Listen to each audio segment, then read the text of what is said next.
Hello everyone, Ceri the Crafter here, that's C-E-R-I the Crafter, and here's with a viewer's request.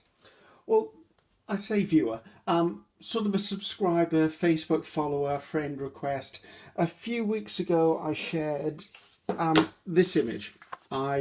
I'd been awake since about 4 or 5 in the morning, which is sometimes normal for me, and I'd been painting up some book pages because I use these in journals and on ephemera, and I shared the image of the one I'd done this morning because this turned out really nice and I really loved it, and it sparked quite a bit of interest and people wanted to know how I did it. Now, I thought most people would have been very familiar with painting on book pages, but they wanted to know what the process I did. I'm certainly not the inventor of this. I've seen some beautiful painting on book pages, and so I thought, well, you know, if you guys want to see it, and there's always a newbie in the bunch, no matter how often you do a skill, we mustn't forget the new people who are just starting out the journey. So I'm going to show you how I make this sort of book page, not particularly this one, but this sort of book page, just so that we're all on the same page, literally, and you never know, it may spark some mass makes of your own. So let's put that to one side.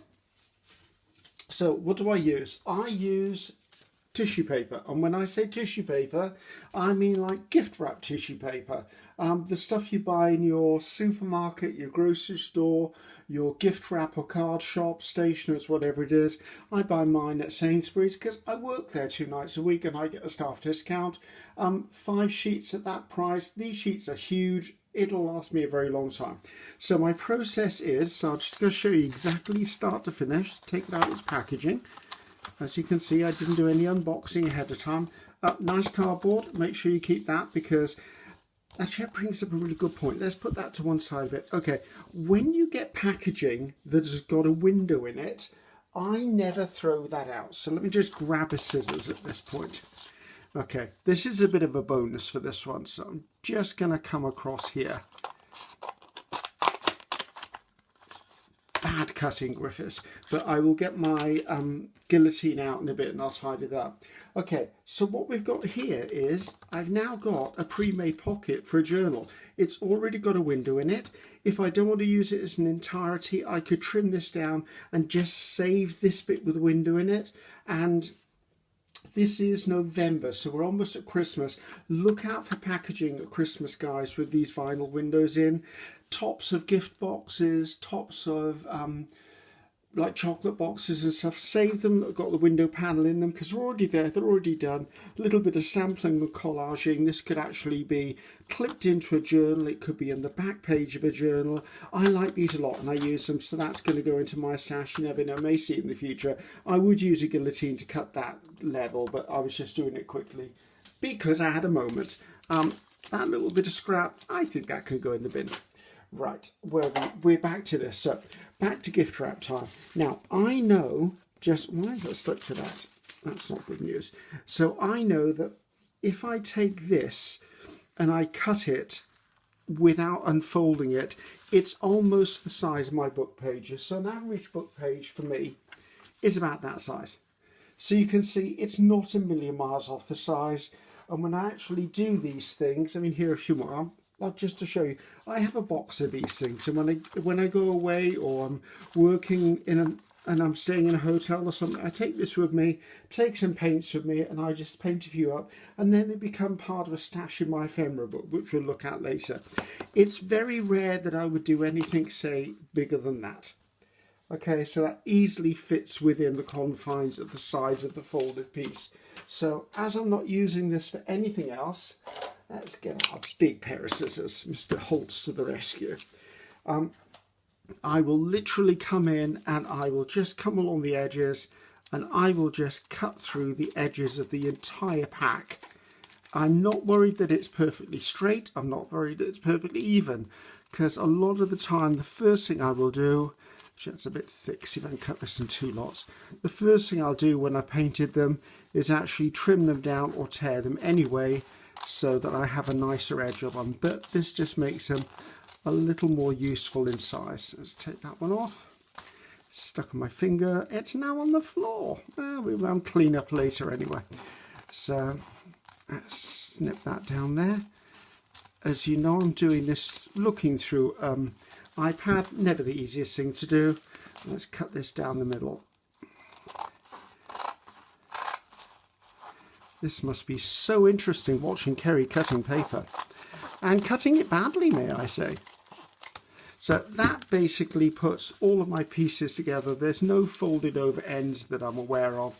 That's now ready to go. Now I do know that my book page is about that size. There's always going to be a bit off the top. So when I'm actually using them, any snippets I take off the top, I will then do smaller pieces with. So anyway, so that's what I'll do is I'll have my stash of that. So I've already got some cut down here. So let's put those back for the future. Now, I need to prepare my book pages before I start working on my tissue paper. Now, let's just talk about the qualities of different book papers. So, 3 average book pages here. Now, obviously, ones that are whiter paper to start with will give you a more vibrant image. Papers that are slightly darker because they're older will give you muted colours to your painted colours. And then you've obviously got the sort of creamish colour in between. There's also something else you need to be aware of. This is quite a robust page because it's a more modern book. This is not that robust, and this is a really old page. As you can see, it's just falling to pieces. I probably wouldn't use this very often in this process because it's just going to be too flimsy. And by the time I've glued it and painted it and coloured it and everything, it might just fall to pieces. If, however, you wanted to mount this on a bit of paper and then do the process, you could. So those are the 3 sort of papers I would normally be regarding. You can do this on music paper, you can do this on map paper, you can do this on ledger page. Completely up to you how you want to do it, guys. But I do need to prep my page first. Now, if I was to put an image directly onto here, this would be too dominant. So what I like to do is I need to I'm taking some white gesso. You could just use white acrylic paint for this. And I get one of my little smoothing cards, old credit cards, store cards, whatever you wish it to be. You could even use a bit of cardboard, and I just dip the end of this in and I literally just spread some paint. Now, I don't want a thick coat. I just want a really thin coat of paint on here. I'm not worried in which direction it goes. I just want to knock that print back ever so slightly so it's not a dominant colour.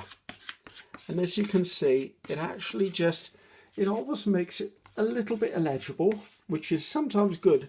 Always make sure you read what's on the page or scan the page with your eyes first, just to make sure you're not using something with profanities or not welcome subjects, should we call it. So there you go. What I would do is I would probably sit down and have a cup of tea and do this to probably 20-30 pages. They will dry reasonably quickly, but that will be the process for that. So that prepares my book page. Now, if I pull in, let's have a bit of a wipe up moment. Let me just grab a wet wipe because I don't want the gesso drying on this card. I should have pulled a wet wipe out in the first place. Anyway, there you go. So if we look at, let's take, this is a page from the same book. So now you can see, as I've done this with gesso or done it with white acrylic paint, it's just knocked that text back slightly. It's still visible, but it's not to the point that I can probably read that unless I really want to focus on. So I'm going to go ahead now. The other thing you can do is, there's one that's dry, so that's the one we're going to be working on. Your folded glue pages. If you're not doing bigger images, the folded glue page, you can do exactly the same thing, and this is another way to use up those old book pages. Okay, so that's just a way of thinking about using those. So let's get moving. So now I've got that ready, that's absolutely fine. Let's put that over to one side. Now the next thing I'm going to do is I'm going to bring in a bit of my tissue paper, and I like to rest this on a book when I do this. Let's take the first page off this. There you go. And this is just a glue book, so I'm just going to lay that on top of there. Now I'm going to use this image, which is a foxglove, and we're going to do another one, which is this image, which is a block stamp, because I thought this way we can see both sort of versions. Now I've got a feeling that's not a sticky. Oh, it is a sticky. Okay, well that's a bit of a benefit. For some reason I didn't think that was a sticky. Right, where have I put the ink? No. Right, for this process you have to use archival or stays on, or a permanent ink that's not water soluble. Okay, and it'll become obvious in a moment. Right, I'm laying my tissue there. I'm just coming in. I tend to do ink pad onto my stamp. You can do whichever way around you wish. One thing I would say is I do this onto the tissue paper, because if I do this directly onto the page and I mess it up, I've messed up the page. If I do it on tissue paper, I've literally just messed up one little square of tissue paper. So press it down, hold it for a few seconds, lift it off. I've got a beautiful stamped image. Okay, we're going to do that one more time, but with a different one. So let's just stamp that off. Love my floral stamps. Oh, there's another one too I could have used. So if I'm doing a smaller piece, I could actually use a smaller block stamp. So we're just going to use this one as well. It doesn't take long if you've got sort of production line going. Right, knowing the way that this is lined up, I'm going to do side by side here.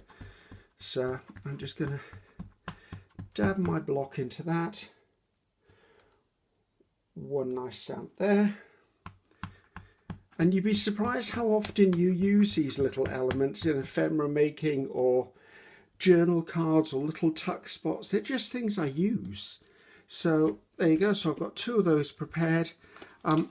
Set those to one side and put that one side. Right, so that gives me my starter place. Now, if I'm going to be stamping images, what I tend to do is I tend to pull out all of the stamps I like to use, whether they're butterflies, flowers, leaves, florals, whether they're little children in dresses and shorts, whatever I'm doing, I will sit down and have a stamping session. I tend to mass make lots of stuff, and this is one of the things I do, is I'll sit down and stamp. Sorry, a little bit of drink of water there. I seem to have a bit of a tickly throat today. I think it's autumn has finally struck. Well, winter has finally struck. All the heating's gone on in the houses, and there's a lot of dust in the air. So, excuse me if I'm a little bit coffee. I'm not ill in the slightest. I'm just a bit coffee. Right, now, I know that this fits onto that page quite nicely. So I'm now going to take a glue stick. I'm actually going to take a couple of glue pages as well. A couple of glue pages to one side.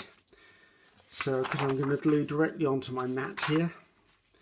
Although I think I need to invest in a new mat. I spilt some stuff over there, and my mat is slowly dissolving from the left-hand corner. Or at least all the paint's gone a bit runny anyway. So I'm using just a glue stick. You can use whatever glue you wish to use. The only thing I would say is make sure you get a good coating of glue onto your book page. And try to give it a good coating, purely because you don't really want air bubbles underneath this, okay? So I apologise for any tapping of the glue stick. Unfortunately, it's part of the process. Right, now, let's put the glue stick where it's not going to fall over. Now, I'm going to come in now. A trick I've learnt doing this is keep the edge of the printed page in mind, because when you drop this down, it's down. Now, you can sometimes lift it off, but if you do that, you're likely going to tear it. So I tend to commit when I drop it. I'm using my card and I'm just smoothing that down onto the blue page just to work out any air bubbles. Well, that tickle in my throat is really getting to me. I'm not ill in the slightest. I think it's a combination of the dust and maybe a little tiredness, let's say. So no need to feel sorry for myself. It's me, I'm a workaholic, and that's just the way it goes. And there's a lot going on at the moment. So we're only going to do the one image here. So I'm just going to let that be. I'm going to smooth that down. That needs a few minutes to dry. So I'm just going to sit that to one side. And while that's to one side, we're going to look at some of the sort of things I have stamped in the past. So as I said, I've got my little box here, and it's all full of stuff I've stamped, and some of them may all be recovered. So these are the sort of things I will do. I mean, the toadstool one you've already seen.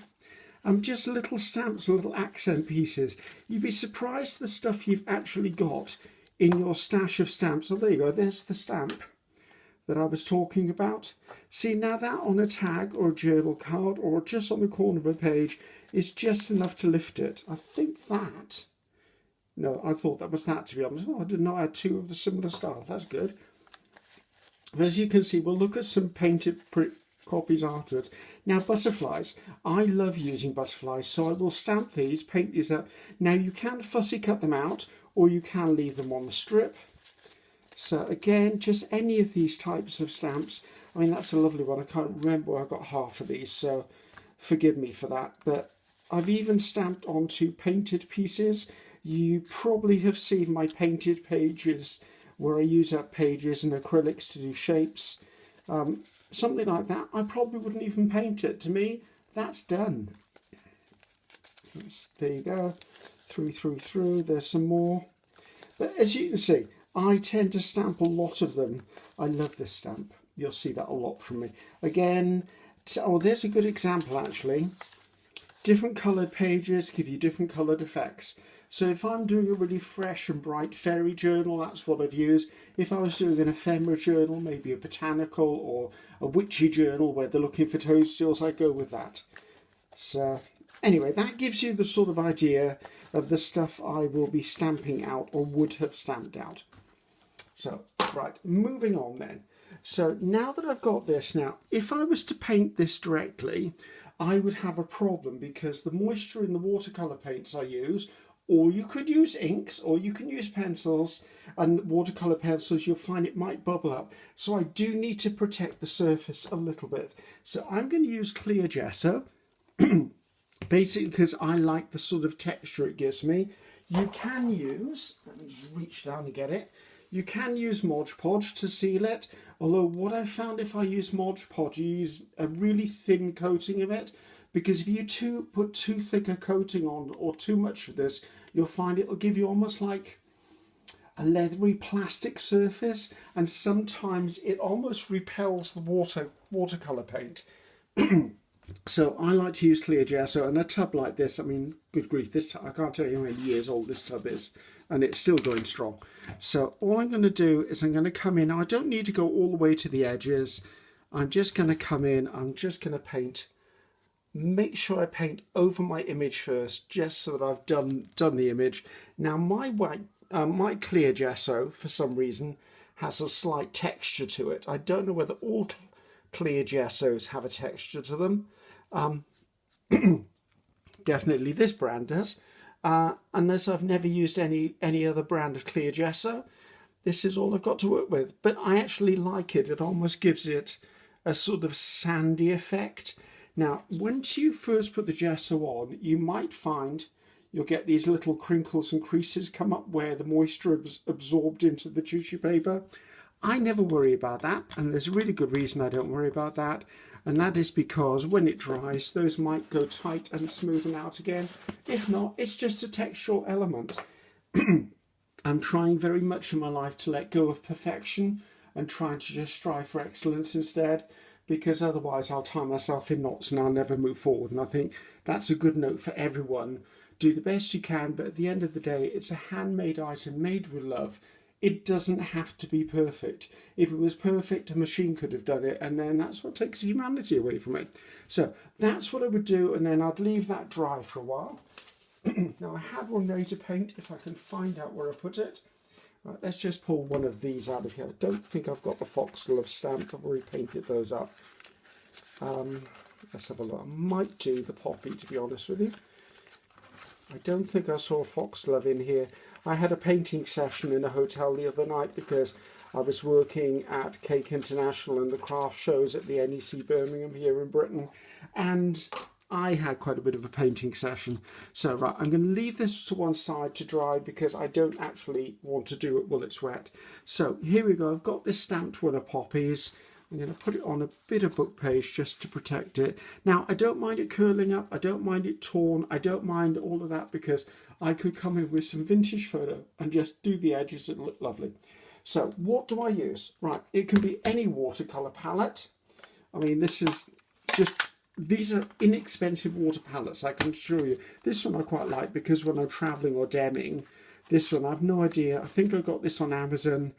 It's just a selection of paints. not earth science, not rocket science, it's just them. You could even use acrylics for this. And my other favourite, which is the one I travel with, is I've got watercolour pencils, and I'll very often take a damp brush and wipe it against the tip of these and then use that to paint it with. So all options. Right, let's pull in a little bit of water. There's a glass of water by there, I don't want to knock it, so let's use this. And also another thing I tend to do is, if I'm travelling, I've got a water brush with me. I'll use a water brush instead of a cup of water. So let's pull in a paintbrush or two. Let's grab a couple of paintbrushes. That'll do, I think. Right. Because of speed, I'm not going to be perfect at this. We're just going to go for this, guys. Right. Let's take a little bit of this, and poppies are traditionally red, so let's try and do a little bit of red poppy. So I'm going to come in, I'm just literally going to paint within the lines. So the surface is quite a nice surface to paint on. As I said, the thing I do worry about sometimes is when I'm doing things and I put Mod Podge on, if you put too much Mod Podge on, it sometimes feels like the paint is resisted by the surface underneath. Now, I'm by no way a paint and brush artist. I just do what I do. And I think that's probably why I like painting stamped images, is because basically it's just colouring within the lines as far as I'm concerned. A little more of that. So this is another thing that I do if I'm having a busy day and I just need to take a bit of a time out. Sometimes I'll just sit down and grab one or two of these, and it only takes a few minutes to paint one of them, and I'll just get down and do it. And I don't know, it just calms me down a bit. So makes me sound like a maniac, doesn't it? Calms me down. Right, we've done the poppies. Let's take a bit of green. Let's take a bit of a darker green, I think, and mix it with a bit of a fresher green. There's probably people out there going, oh my God, what is he doing with this paint palette? He's got paint all over the place. You know what? Let it go. It's fine with me. I'm okay with that. It's my paint palette. And if I get too hung up on it, I'll just give it a wash. So I'm just coming in. Now, because it's almost watercolour painting consistency, you're not going to cover up too much of the book page underneath. And actually, that's what I like about it. I like the fact that the image is almost transparent. I'm still in shot, aren't I? Yeah. So there you go. Just come in and a bit of a leaf there. Actually, let's see if I can do something. Okay, I've never done this, guys, so I may end up making you ill. So I'm just going to try and zoom my iPad in. Oh, I can zoom it in. Oh, there you go. Never done that before. But it does zoom in, and I do see the bit I just messed up. So, okay, maybe this is a bit better for you to look at. I have to remember to zoom out afterwards, though, or this is going to be a complete and utter disaster of a video. So, and painting through an iPad is not the easiest of things, so please forgive me if it's not the most accurate painting in the lines that you've ever seen. So, as you can see, I'm just going through all the lines. I'm not caring too much, I'm just doing it. So, what's the worst that's happened? I've messed up just a little bit of paint and a little bit of paper and a little bit of tissue paper. The only expense is a little bit of time to do it. So I'm going to come in and take a little bit of a brown colour. Let's take the excess off that. And I want to just do a little bit of brown on the seed heads there. And then what I want to do is come in with a bit of green afterwards. Oops, totally went over the lines there.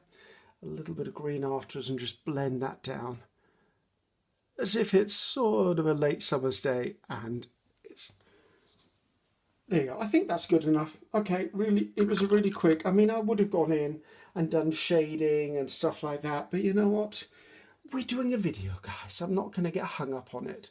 Mind you saying that, he just wants to come in and put a little bit of something on here, just to give it a bit of oomph.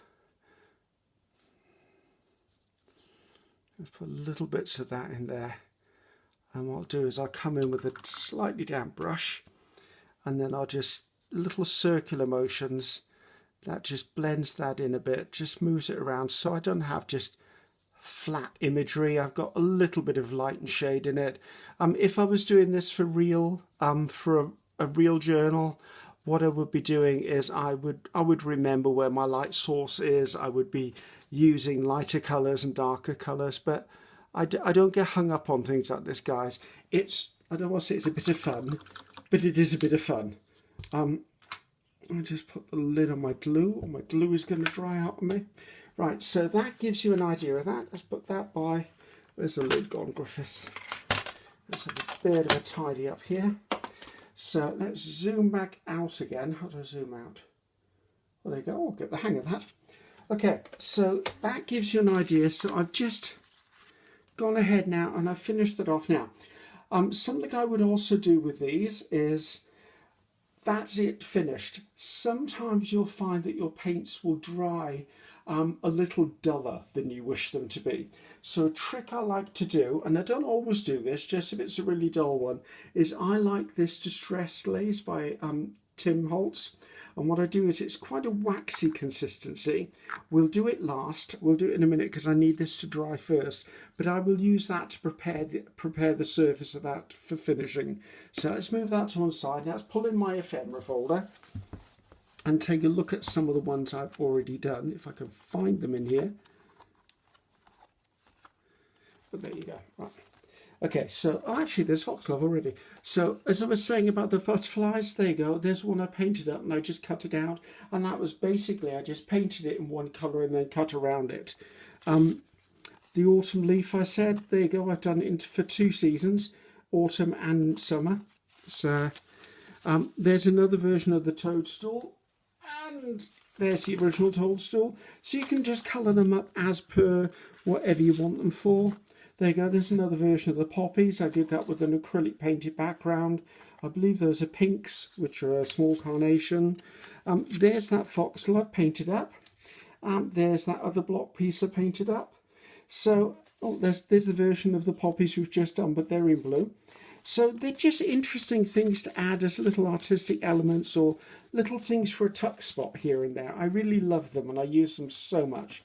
So let's just see how this is drying. Is that almost dry? I think I can get away with it. Okay, right. Let's get a little bit of kitchen paper or kitchen towel. Oh, excuse the tearing noise.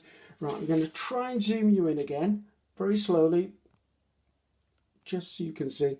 Right, this you're probably not going to see that much of a difference, but you might. So I'm going to take a little bit of this, put just a touch on the end of my finger, and I'm going to come in and I'm just going to rub it over the image.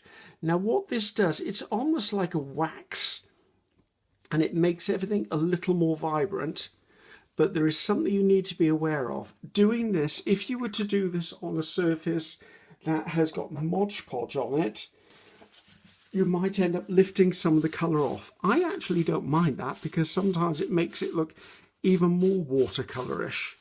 So there you go, so that's that finished. And I don't think you're going to see, there's a little bit of a sheen now on it, but that will just protect it. And then if I was to come in with a touch of vintage photo, let's take some vintage photo on here, and just catch the edges of this. Of course, I'm already zoomed in, aren't I? I just realised, I've just looked at the screen again and gone, oh, well, we're very close for that, aren't we? So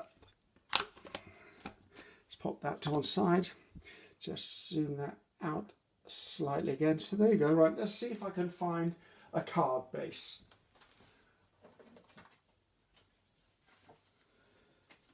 What other work on there? It looks a bit busy to me. Yeah, it's a bit busy. Give me a second.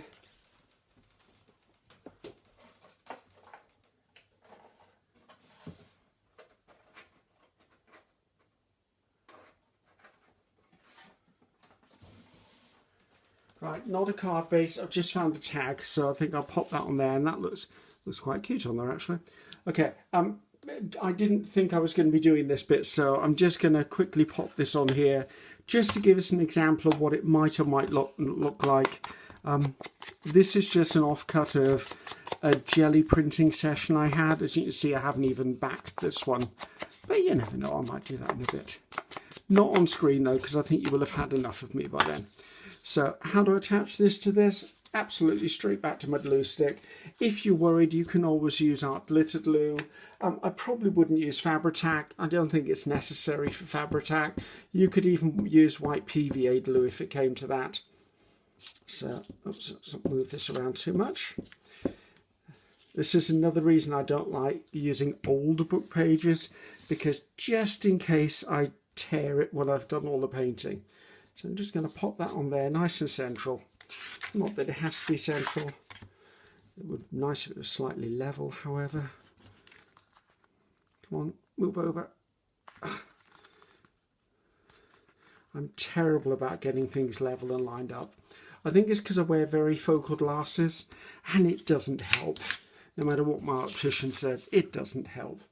Right, so that's that. Let's see what else we can do to this. No. Right. I'm just going to get myself a thin black marker and I'm going to give it a bit of a frame. Why is my pen not working?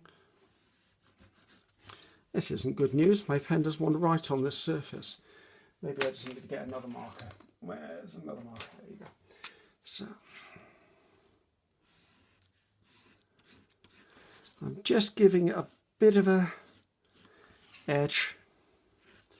Not trying to be perfect, just trying to frame the image out ever so slightly. So there you go. This coffee is going to be the doings of me, I tell you. So, right, I think I probably need a label on here. So let's see, I've got Tracy Fox somewhere. Oh, we've got Tracy Fox somewhere. Let's see. Let's grab, oh, actually this one with red on it. I wonder what that looks like. Tracy Fox, this is one of Tracy Fox's digitals for labels. I want to say it might be called Field Notes or something like that. Not sure that I like that, to be honest. I think it's a bit bright. Actually, what's that one there? That one kind of appeals to me. I think that'll be fine. I do like to put a double label if I have them. Not sure about blue. I like it, but not sure I like it in this project. Have a little bit of a rummage. Having a little bit of a free view of everything that Tracy does. All collected by, that's what I'd like the look of. That'll do. Right, let's pop this back in the tin. And we'll sort that out later. And that's how you get a pile of stuff on your desk. I'll sort that out later. Yeah, must be a standard phrase between most of us out there. So just come in a little bit of vintage photo on the edges of these. Just tickle that up a little bit. And once again, I'm going to bring in some book pages and I'm going to just use glue stick to put this down because it's only paper onto paper. It's not going to be a difficult one to do. So let's put that just up slightly because I'm going to be putting one down below it and put the other one in there.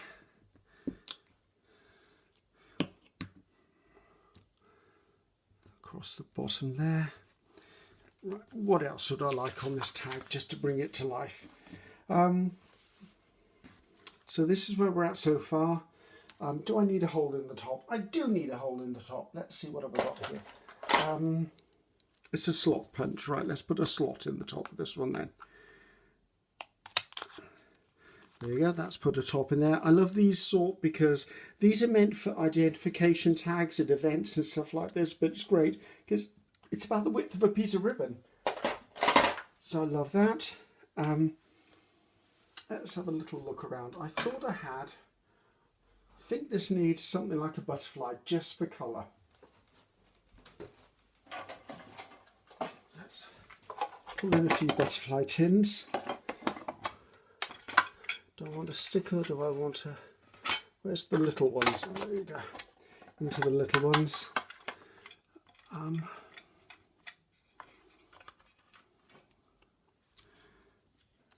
I want something that pops, to be honest. I'm looking at thinking it needs a little something more dramatic. I'm quite liking that, to be honest. I'm wondering... I'm looking at that thinking the whole tag needs a bit of something to make it pop. So I'm going to put this butterfly to one side and we're going to go a bit rogue here. Okay, let's put the lid on the glue while I'm thinking about it. So I'm just going to bring in a bit of book page and see if I can find some black paint. Where are you, Mr. Black Paint? There you go. I'm just going to take, sorry, did I jerk you? I apologise. I know how disorientating that can be. Right, a little bit of black paint. Let's get a brush. So I'm feeling a little bit disorganised today, to be honest with you. Right, I'm going to water this down a bit. I'm going to take a little bit of, where is it? Let's grab a bit of other book page. I just want to put something over the initial image. This process is pretty much called masking. Just because I don't want anything to go on there. And I'm going to come in with my watered down colour. I'm just going to give it a few splats. I like to turn my work around occasionally, just so that I get it from different angles as well.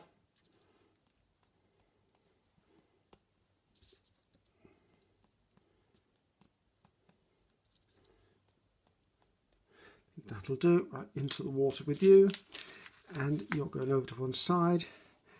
Carefully lift that off. Okay, that gives it a little more dynamic. I was going to say a posh word like dynamism, but I wasn't sure I had the right word. So now, Ceri and his famous struggle with stickers. Let's see if I can get this off here. I'm not that bad when it comes to these type of stickers, says he famously.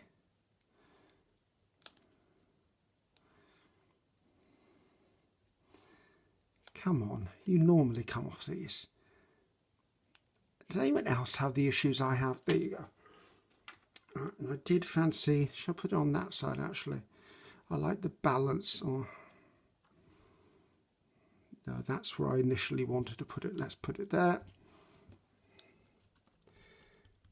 So that's the butterfly on there, and I think I want to put a number on here.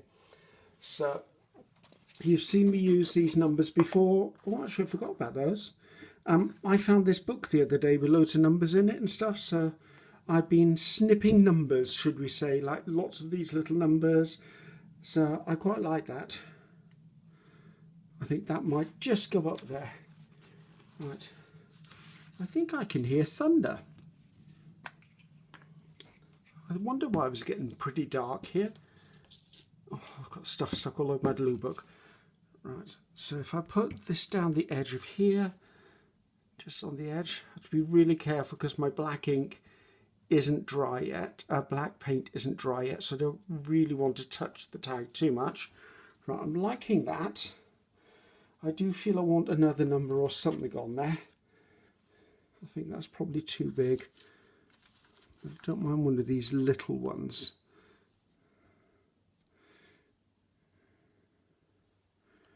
I wonder whether I don't want the CN, I just want the number. Yeah, I think I'm going to do that. Lift that off there. Actually, let's pop it up there. Right, I think that that's probably where I'm going to leave that, because this isn't meant to be a tag demonstration. It's just meant to be an example of how I would use it. So let's have a quick look. So there you go. That's one quick and easy tag done. It's just a simple thing to do, guys. Let's see if I can move that slightly, because looking at this, it looks like it's not straight. And it's going to stay not straight because I can't move it. So there you go. So that's just how I would do one of those and how I would use it. As I've said, I have these, I paint these, I use these a lot. It's just using tissue paper, just regular tissue paper like that, stuff that I buy in a gift shop. A few rubber stamps in there will just give you a bit of something to use. Just any stamps you want to use, and then I tend to use archival as well. So there you go. Hope you enjoyed that. As I said, it was a requested video. Hopefully that will be what that viewer requested and learnt from it. Social media links as normal. That's where you find me. That's where I am. That's who I am. And it just leaves me to say goodbye now. So I'm Ceri the Crafter. That's Ceri the Crafter saying goodbye. Bye-bye now.